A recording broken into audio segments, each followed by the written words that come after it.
We have a new guest in the hot seat. Can you introduce yourself and tell us a little bit about what you do? Yeah, I'm Michael Welte. I'm a professor at the University of Rochester, and I'm also a gay man. I live with my husband Eric, 3 dogs and 2 cats. And my research is about lipid droplets and their role in animal development.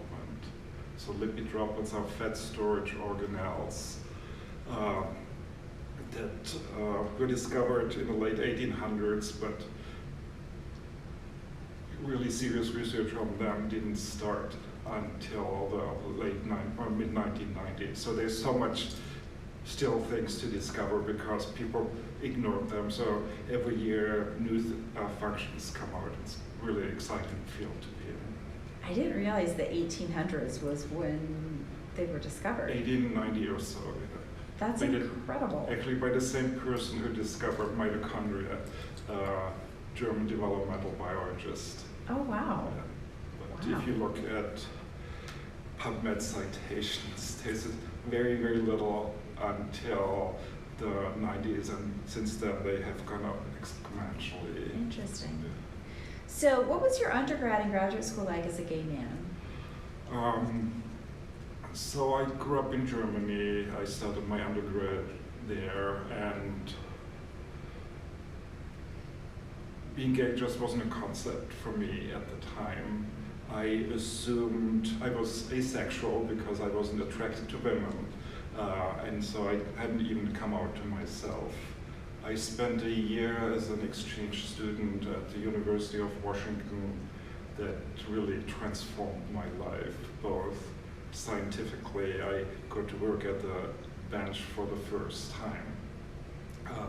And I learned 2 important things.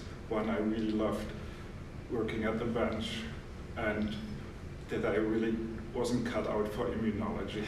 And the things you don't like are as important things to find out the things you like. But I think because I was far away from my normal environment, I felt more free to explore. I came out to myself. I started to make contact with other gay people. But I was afraid to come out to others at work, which was often very awkward. Like there was a lab tech in that lab, who actually was very friendly, but then he started making homophobic jokes about essentially saying that gay men deserve to die of AIDS.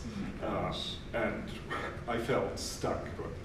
I wasn't comfortable enough to say, oh, I'm a gay man, because I didn't know what that would mean, how people would react.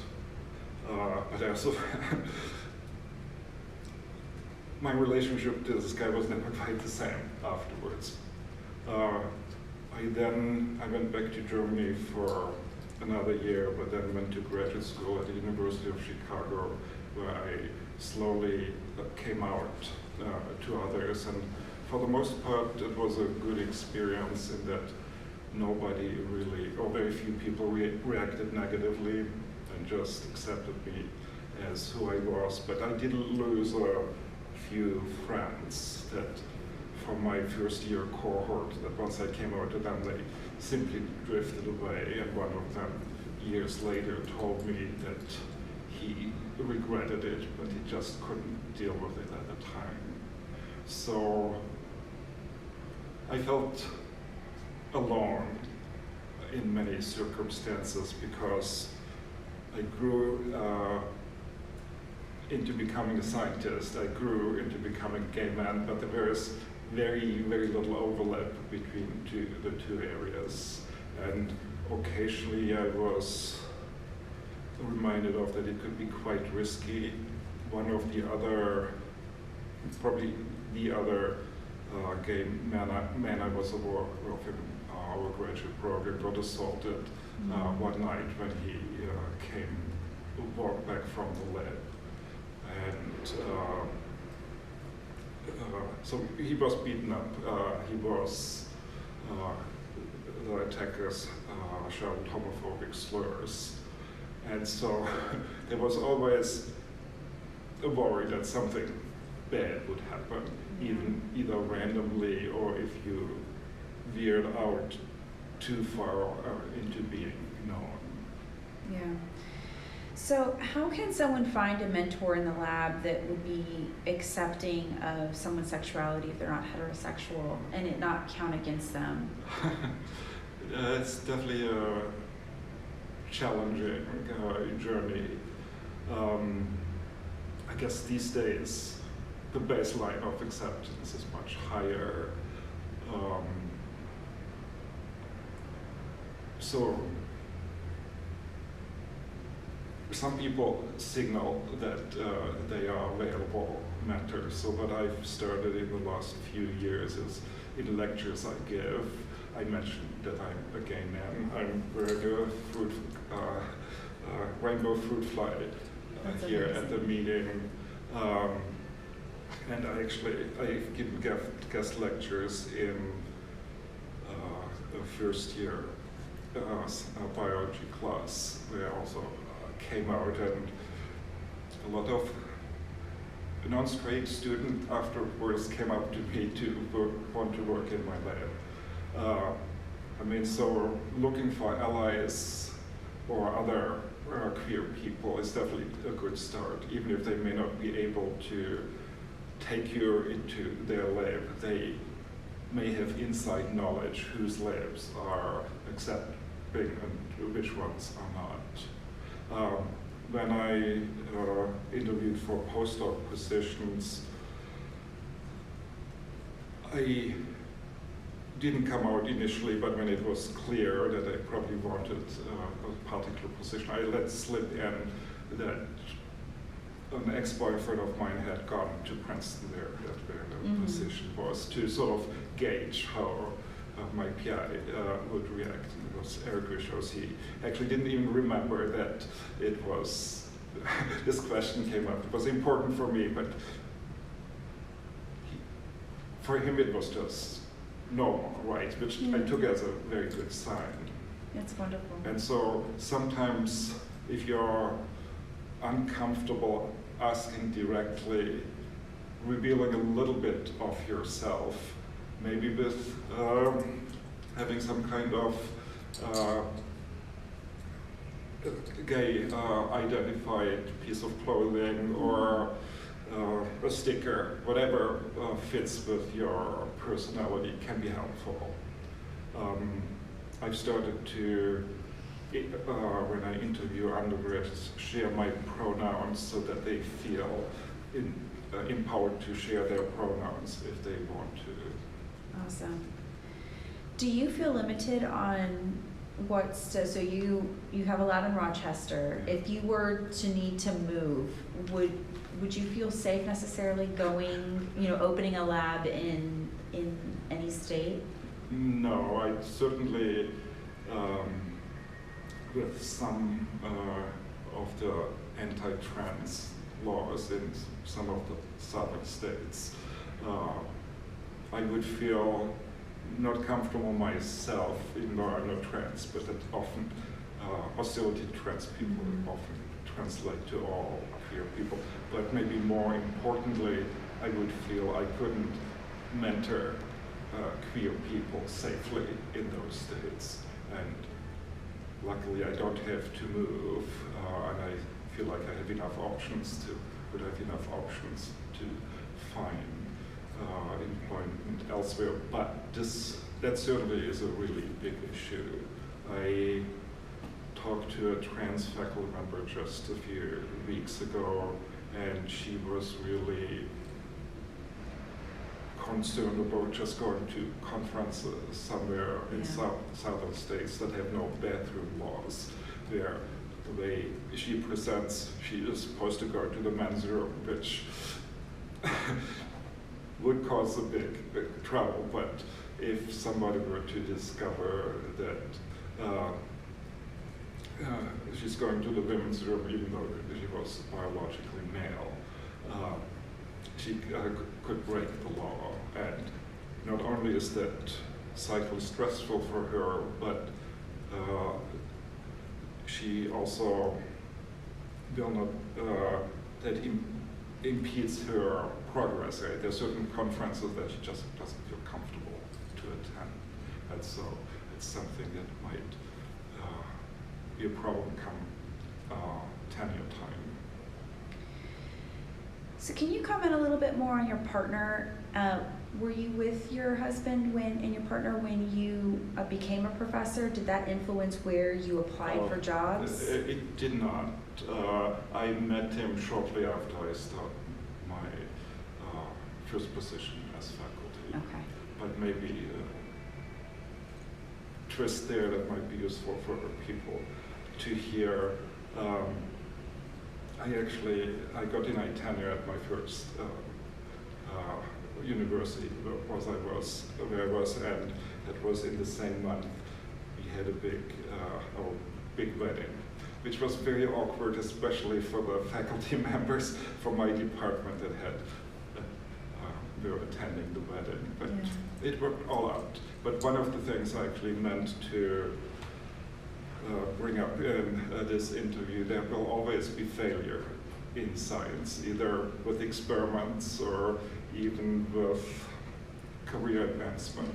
And that's just how life works. So you will have better success and happiness in the long run if you develop being resilient and dealing with problems. And I think science in principle is very good at that, because 90% of what we do fails because we don't do it right, or because of some external circumstances or something that we just can't control. So as a professor, what can I do to make students more comfortable to bring their whole selves, all of their identities into the lab? What can I tell my students to help make the lab more aware and more welcoming? I guess one important thing is just to be authentic yourself, share who you are, including things that may not be positive or not perceived positive. One of the things that I actually bring up with my students, and when I was department chair with the entire department, I encouraged them, especially during the pandemic, to look for mental health support. And I shared that I've always been anxious, that I've been in therapy, that was still on anti-anxiety medication. I think by showing that you are vulnerable, that there are aspects of your personality that some part of society may not be approving of. It's scary, of course, to do that, but if you can't do that, that I think will make all your lab members more free to try to be themselves, and maybe if there are conflicts, then come to you and to look for advice. Shifting to your science a little bit, were you always interested in lipid droplet biology, or how did you know that that's the science that you were meant to do? I sort of fell into it. As a graduate student, I initially started working on cultured cells, but had this side project on embryos, and I fell in love with looking at embryos, both aesthetically and I think in hindsight feeling like, oh, it's complex enough that there's lots to study, but maybe just simple enough that I could potentially understand. That's, of course, it's not at all true, but that's how it felt. It's not as complex as adult organs. And then I interviewed with Eric Rischhaus, and he had this project on lipid droplets relocalizing in the embryo during just around the mid-placental transition. And it seemed completely mysterious to me, and that attracted me. So hardly anything was known. I actually had to look up what lipid droplets were after I had my interview with him. And then I think because there was so little known, there were so many questions to be answered. And then initially I studied the motion along microtubules and had a really great collaboration with the biophysicist where we were able to grab lipid droplets with optical tweezers and measure the force with which they move. And then I had mutants that affected the motion and then affected the forces. So we knew we were onto something interesting. And then as I continued to study them, I just fell into more opportunities came up, and I went from studying their motion to how they sequester proteins, which was sort of an accidental discovery. And then now, as I think, like with any field, as you study more, learn more, there are many more questions that you realize can be answered, and many more puzzles. So then I chase a little bit the butterflies because there's so many new questions that come up. Yeah. How do you study a fly embryo? They're so tiny. They're not so tiny. I mean, they are half a millimeter long, so you still can see them with their eye. So we do lots of live imaging. There are tricks to make the eggshell transparent, or you can take much of the eggshell off to look inside. So we do lots and lots of live imaging on the confocal.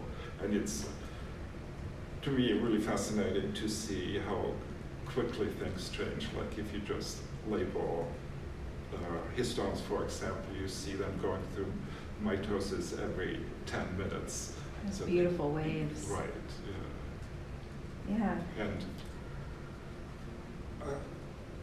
I'm very visually inclined, so I used to say, when I still could go to the lab before I became chair, that if I have a bad day, I just go to the lab and look at embryos because it's beautiful, it speaks to me, and the world is good again for a while. It's a safe place where It's a the world safe makes place. sense. Yeah, right.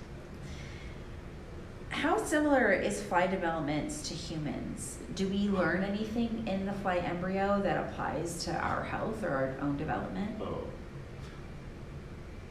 In many ways, it's extremely similar. I mean, my postdoc advisor, Eric Bishop, did this screen for genes involved in early embryonic development in flies, and many of these genes are now critical developmental genes in mammals and humans, and so many things that we can learn in the fly easily translate to what's going on during human development. Often not directly. Initially they seem so different. The fly embryo is a syncytium for the first 2.5 hours.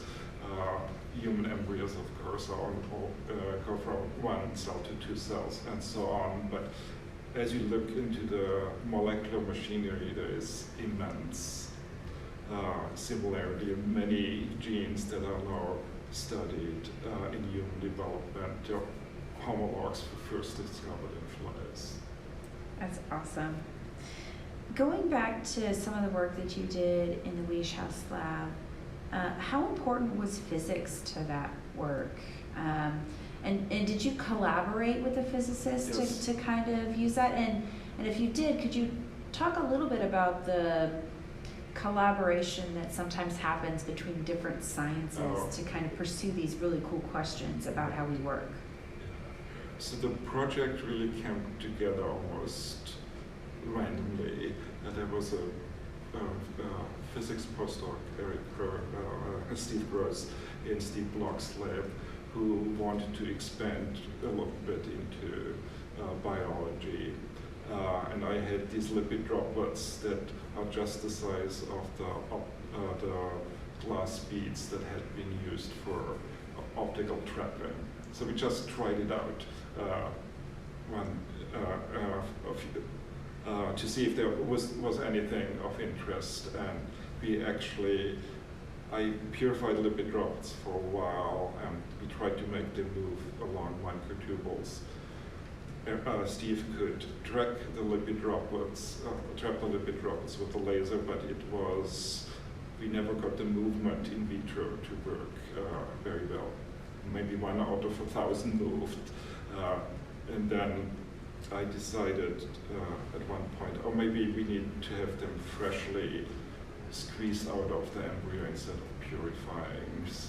And so we had microtubules in a buffer around the embryos. I squished the embryo, hoping the lipid droplets would come out and bind to the microtubule. That never worked, but I realized that in the carcass of the leftover embryo, the lipid droplets moved actually beautifully, and Steve could grab them with the tweezers. And then actually during a few weeks when Eric was away, we looked at 2 mutants and they changed the forces with which the lipid droplet moved, and we knew we were onto something really interesting.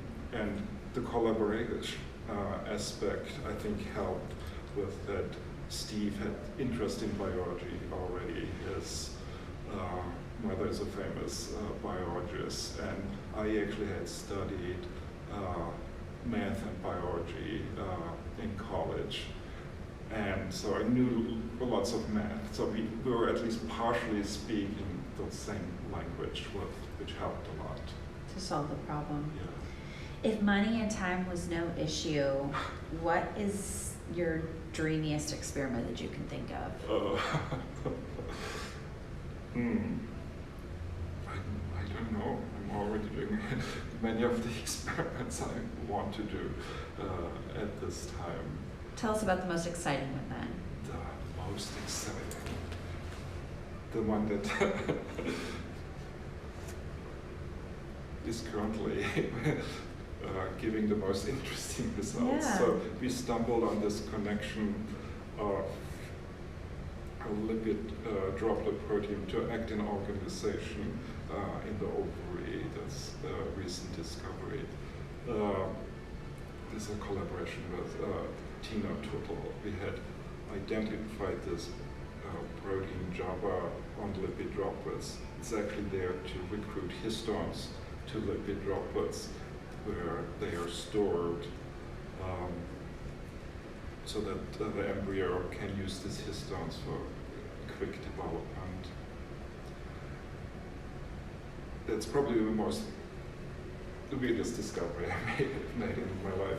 And these histone lipid droplets get then released during embryogenesis to go into the nucleus, and the interaction with lipid droplets actually regulates how quickly they go into nuclei, which then in turn affects gene expression. My student Hackney had a talk at the meeting that showed that that affects certain aspects of the maternal zygotic transcription. But now we've looked earlier in oogenesis, and their GABA affects actin organization in the nerve cells. And there we are just trying to figure out how that works. But although it is a lipid droplet protein, it seems to relocalize the plasma membrane and probably fairly directly affect actin filaments. I've never considered lipid droplets acting as a staging zone almost for protein deployment when needed. That is so cool. So there are actually famous studies that show that for certain viruses, lipid droplets are their assembly platform. That's really well documented for hepatitis C virus. The core protein that binds the nucleic acid for hepatitis C virus, when it's first made, it attaches to the ER and then is handed off to lipid droplets. And from there, once enough is accumulated, it's used to assemble the entire virus. And if this lipid droplet attachment is prevented, the production of virus goes down like 1,000-fold. So there are now many examples of lipid droplets regulated proteins. There, in mammalian cells, people have discovered transcription factors that get recruited to lipid droplets, and that turns them off because they can't go into the nucleus. And I feel like I helped pioneer the field with discovering the histones on lipid droplets was sort of the first endogenous proteins that were recruited to lipid droplets that had nothing to do with lipid metabolism. That's so cool. So if you consider kind of like your scientific legacy and the lifetime of your career, contributing to our understanding of lipid droplets and how they might be contributing to our health and development is certainly one of those things. Do you have any other thing that you'd like to kind of achieve or be known for as kind of like your legacy in this field? Right.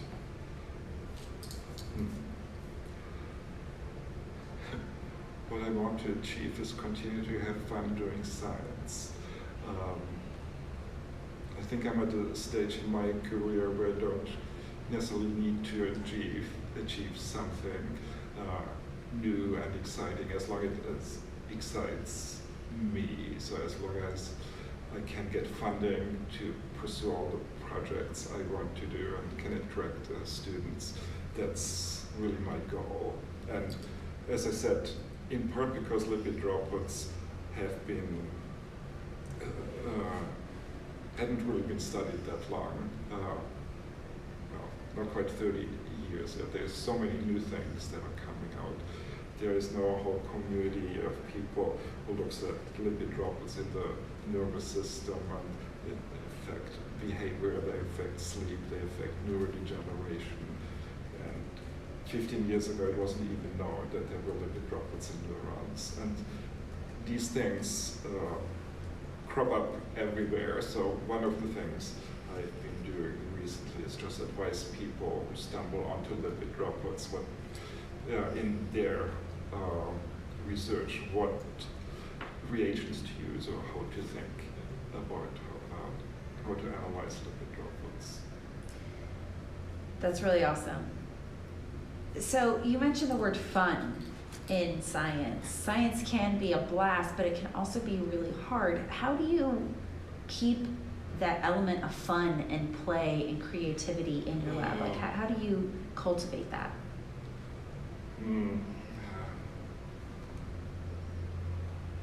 It's hard because we all have, as faculty, we have all too much to do, right? We have immense responsibilities for teaching, service, writing grants.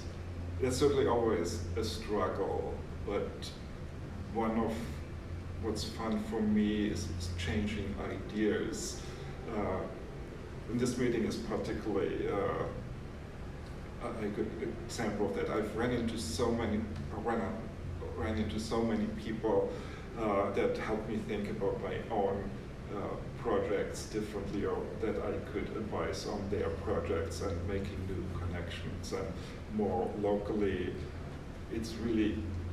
I really enjoy seeing my students grow intellectually and then come up with their own ideas, because it triggers me to have additional ideas. So I'm not very good at it, but it does require carving out time from all the other responsibilities just to chat with people.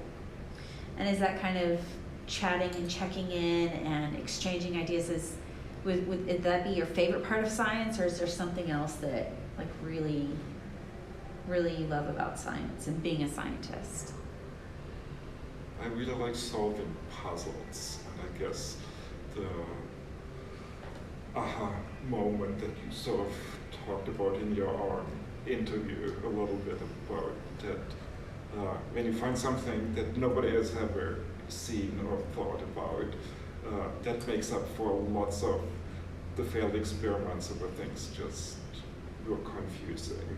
I guess many scientists, I think, live for that occasional high that's just so amazing to find something completely new, that the drudgery in between is worth it. But Absolutely. it doesn't work for every personality type. I had this straight A undergraduate once who wanted to do lab research, and after summer he knew it wasn't for him because he was used to for everything he was doing would be successful, right? And that's just not how the lab works. And so after a summer of doing experiments where most of them didn't work, he decided he would go into accounting because everything is predictable, Yeah. which was good for him. So it's important to explore, and then even the things you don't like when I discovered I didn't like immunology, is an important life lesson.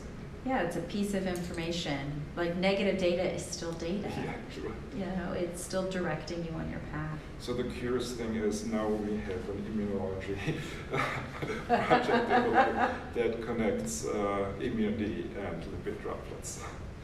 It's everywhere. It's everywhere. And it's coming back, immunology's coming back to haunt you. Right. But now you have this new understanding of lipids. Right, so- and some of the things that I learned back then come in useful. That's good. Yeah. As we kind of, so can you speak a little bit more about like how lipids might be affecting the immune system? Speak a little bit more on this. Oh, right. So right now I can just give you speculations, but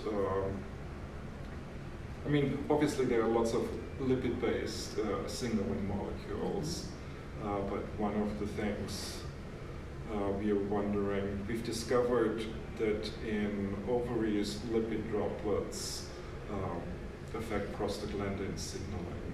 And prostaglandins are signal lipids that come from arachidonic acid, and arachidonic acid can be stored as triglycerides inside lipid droplets. So they're working with Tina Twiddle, we've discovered that a lipase that sits on the lipid droplets actually affects prostaglandin signal, which affects the active cytoskel.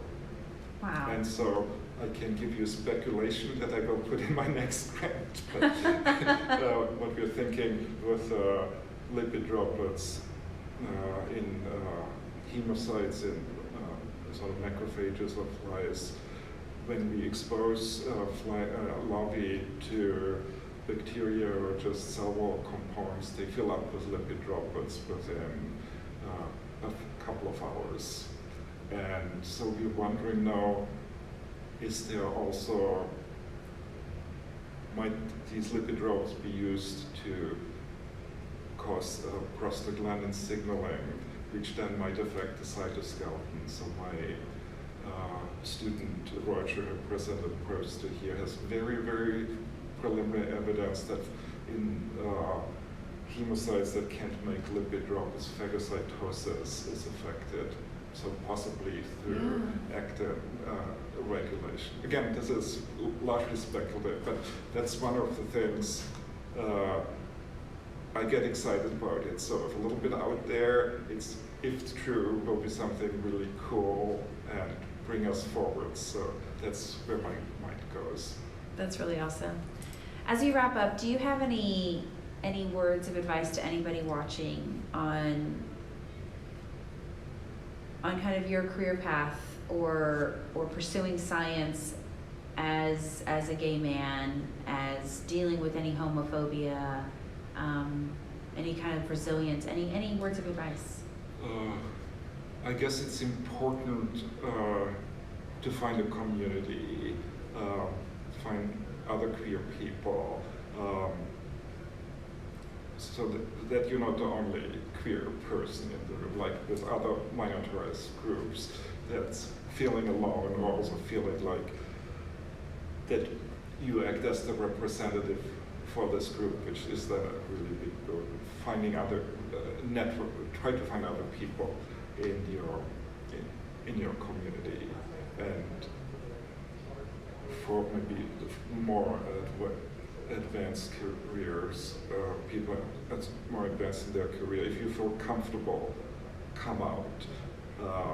That's not safe for everybody in all circumstances, but being visible is really important for the next generation. Having somebody that you can relate to in some way, seeing that they are successful, that they can have a happy life, successful in science, is really important.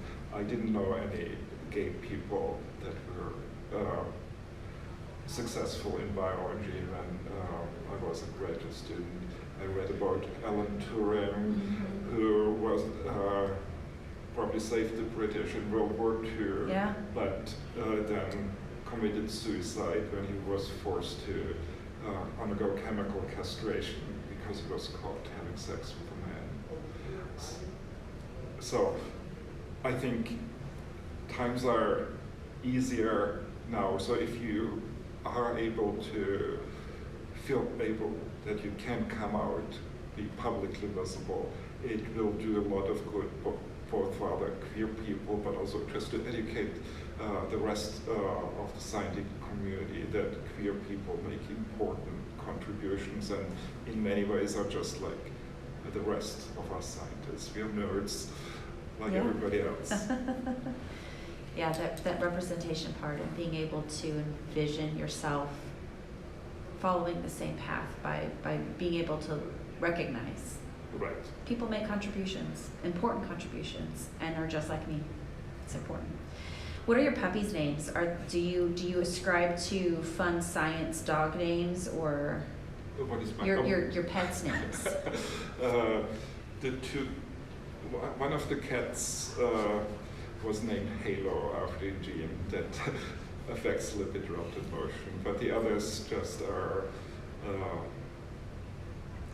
various names. One is named after Mickey, after Loch Mickey in Scotland, because shortly before we adopted him, we had hiked that Halo's brother was called Beazle after Beelzebub. Okay. Because Halo, as the name says, has an angelic side. Beazle was more rambunctious. And now we have Corgi, who's named Nomi, because he was supposed to be a gnome. But he's a clown, so he's a gnome in that way, but he's now 48 pounds. Oh my goodness. When my husband actually wanted a Corgi in part so that he could travel with him. We have a home in Berlin, Germany now, but Maybe a little too big. doesn't fit under the seat. Not gonna. It's not the small personal item to be stowed under the Correct. seat. One last question: have you ever been fortunate enough to name a fly gene? And if you have, is there any fun story about why you named it that way? So I got to name the gene Jabba after Jabba the Hutt. Amazing. But so everybody assumes they hears that I'm a Star Wars fan. At the time I wasn't particularly, but I was looking for a name for this new gene. We discovered one of the things it does, the lipid droplets stick to each other. And my husband is really good with words, so I asked his advice.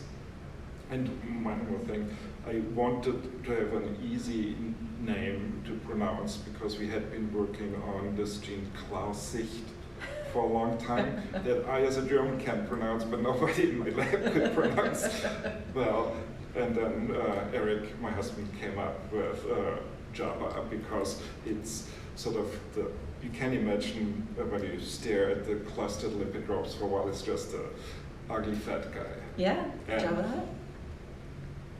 I immediately loved it, and every person in the lab can pronounce it, whether they're the English speakers or Chinese or from India, so that was a big plus. Amazing. Well, thank you so very much for your time and talking to us, Michael. We really appreciate it. Thank you, this was fun.